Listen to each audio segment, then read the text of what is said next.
This is Southern Cross News with Rachel Williams. Good evening everyone and welcome to Southern Cross News. Authorities remain on the scene at a South Hobart property tonight after a mass amount of potentially dangerous chemicals were found inside a unit. A 28-year-old man is in police custody and assisting detectives with their inquiries. Authorities still swarming this unit in South Hobart following a search of the Hewen Road property yesterday afternoon, where they seized a large amount of chemicals. At this stage, the investigation is not into drug-related matters. They're said to be extremely dangerous if mixed. And we're seeking expert advice as to what those chemicals are and what risk they may be. Police remaining on scene ever since and expecting to stay there throughout the evening.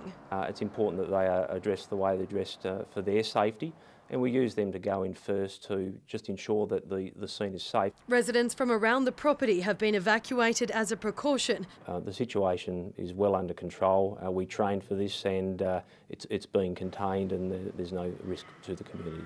It's not yet clear just what the chemicals were there for. Some of the chemicals that are there are freely available. You can buy them at Bunnings. Quite simply, it was because of the amount that was there. A 28-year-old man, understood to be the only occupant of the unit under investigation, is assisting police with their inquiries. It's something where we're working through a number of inquiries, not just at the residence but elsewhere, and obviously there's a number of background inquiries we're doing, so that's where we're at the moment. Louise Hedger, Southern Cross News. The company behind a proposed Mount Wellington cable car has unveiled new plans for the controversial project, including a new road and visitor centre. But it has an uphill battle on its hands. Opponents say they won't give up the fight against its approval. This is the structure that will sit on top of Mount Wellington if a controversial new proposal goes ahead. The route will still remain a 2.7 kilometre aerial tramway. It will actually sit below the Pinnacle skyline, and what will actually be on the top is an enormous amount of public amenity. The Mount Wellington Cableway Company going back to the drawing board following public backlash to its 2014 cable car plan. It's everyone's mountain. We love the mountain, I love the mountain, and we want to do the right thing by the mountain. So what does that mean in terms of how the building responds to the environment is really, really critical. The plan is for a new 2.5 kilometre road to be built at South Hobart, leading to a base station, starting at the McRoby's Gully tip and winding along existing fire trails. On the summit, a new visitor centre, including space for growing tourist numbers, a cafe, bar and restaurant. This is very much about creating an environmentally friendly solution for managing those numbers, keeping the road open. Opponents rallied today, vowing to keep fighting. No cable car! No cable car! There are a lot of reasons why people will object to the cable car, but that massive commercial development on top of the organ pipes with a big tower in front, that's what most people will object to. Now the first stages of the plan will go before the Hobart City Council. Eventually, when the proponent comes back to us, we will need to make a decision about whether this new 2.5 kilometre road is the right thing for this community and the right thing for the park. We support it, and we certainly support it going through its assessment stages. There will be no corners cut on this project. Michelle Wisby, Southern Cross News. Thousands of young Tasmanians have today taken heed of public health warnings and received their free meningococcal vaccinations. A mass immunisation clinic being held in Hobart this weekend following the tragic death of a 16-year-old girl and 5 other confirmed cases of the infection. Those deemed most at risk of developing meningococcal today rolling up their sleeves. Bit sore, but not too much. The Derwent Entertainment Centre hosting a mass immunisation clinic as part of the government's plan to immunise 100,000 young Tasmanians, starting with those in the northern suburbs. This is a very important action that the government is taking to provide free and easy access to community members from the northern suburbs to get their free vaccination. The majority of the 6 cases over the last month have been from that area, with this rollout targeting those aged between 6 weeks and 20 years old.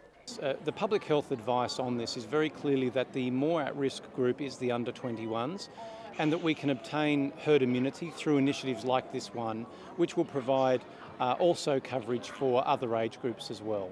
The clinic will run again tomorrow, but there's very few spots available. Another, for 5,000 more immunisations, will be held in 2 weeks' time. It's running really well today, so I would encourage people when bookings open, if they haven't already been able to make an appointment with their GP or with their pharmacist, then to certainly make an appointment. These vaccinations cover the strains of A, C, W and Y, but there's calls for subsidies for the B vaccine. The Health Minister says he's been speaking with his federal counterparts this week, asking for it to be rolled out nationwide. If and when a recommendation to do such a program was received, the federal government would immediately fund it and get it underway. Tasmanians urged to remain vigilant if feeling unwell and contact medical professionals immediately if experiencing symptoms including fever, aches and pains, confusion and headaches. Louise Hedger, Southern Cross News. The state government has rejected claims from Labor that funding promised for Taswater capital works upgrades has gone missing. Labor believes there is a funding gap in a new deal between the two stakeholders and that the plan will eventually cost Taswater millions in lost revenue. What we've got here is a 2-year war that Peter Gutman waged with Taswater and the local government sector for a zero result. That means no new infrastructure spend for water and sewerage in Tasmania. We've made it very clear that we're working closely with Taswater on the range of projects that need upgrading. David O'Byrne's once again jumping the gun on this. A memorandum of understanding between the state's 29 councils and the government was delivered earlier this year. Not many people will ever have the opportunity to step foot on the frozen continent, but thousands came close today as the Australian Antarctic Festival continued in Hobart. From underwater machinery to marine collections and jellyfish, the festival celebrates all things Antarctica. Organisers have already hailed this year's event a success, hoping it might inspire the next generation of young scientists. Antarctica is kind of so ingrained in Hobart, and I think it's a really great celebration of the research that happens when ships and planes kind of head south. The free festival finishes tomorrow. Tasmanians have had their first taste of the trout season. Nearly 200 anglers cast lines from dawn this morning to claim their catch. Charles Peck knows these waters like the back of his hand. He's been trout fishing for more than 70 years. If they're good condition, they'll finish up in the pot.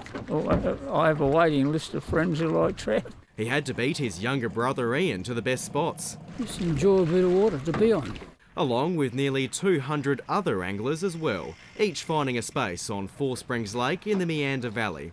It's being stocked with around 6,000 brown and rainbow trout ahead of today's opening, the clear skies making them a little tougher to find. The best days, weather-wise, aren't always the best days fishing-wise. So if it's overcast, sometimes the fish bite better, but they're still catching fish this morning. Nothing made it past the inspectors, diligently counting and measuring each catch. Inland Fisheries says issues printing licences this year haven't caused too many headaches.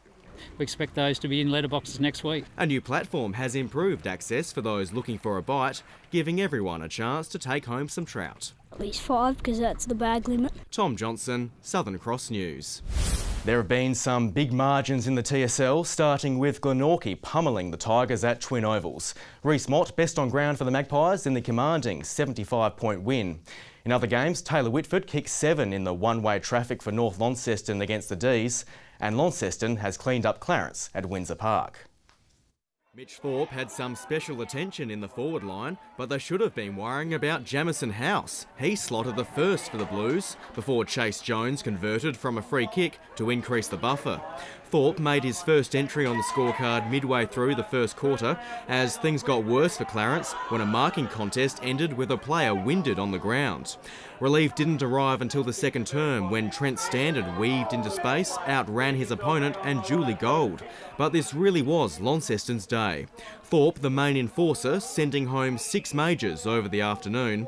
The 34-point win brings Launceston within reach of a double chance, while an out-of-form Clarence needs a spark before taking on powerhouse Glenorchy next week. And North Launceston has locked in the minor premiership after a conventional crushing of North Hobart. Goals were scarce for the Demons, so there were plenty of cheers when they came. The Northern Bombers had a 42-point lead by half-time. It blew out to 94 at the three-quarter break before the Bombers blasted 12 goals in the final term to win by 163 points. Evening. Rain fell across most of the state overnight, clearing early this morning. We had a top of 16 degrees in Hobart, it was 14 in Launceston, 13 in Burnie and 12 in Devonport. 17 was the state's high recorded at Friendly Beaches. St Helens, Maria Island, Grove and Ooze all had a top of 16.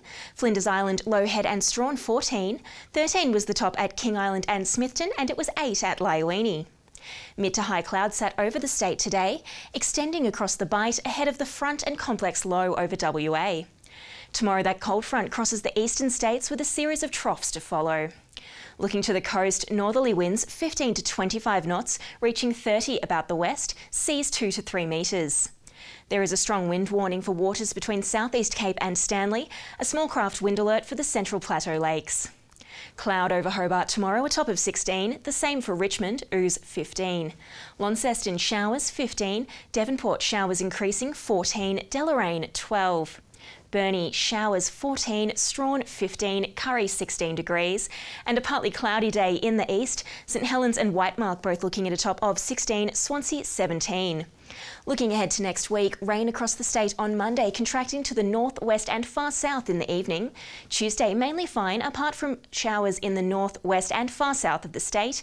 And Wednesday, statewide showers contracting to the west, south and Bass Strait Islands in the afternoon. A partly cloudy day for Perth tomorrow and Darwin also, showers for Adelaide, some sun for Sydney, Brisbane and Melbourne. That's all your news for now. Good night.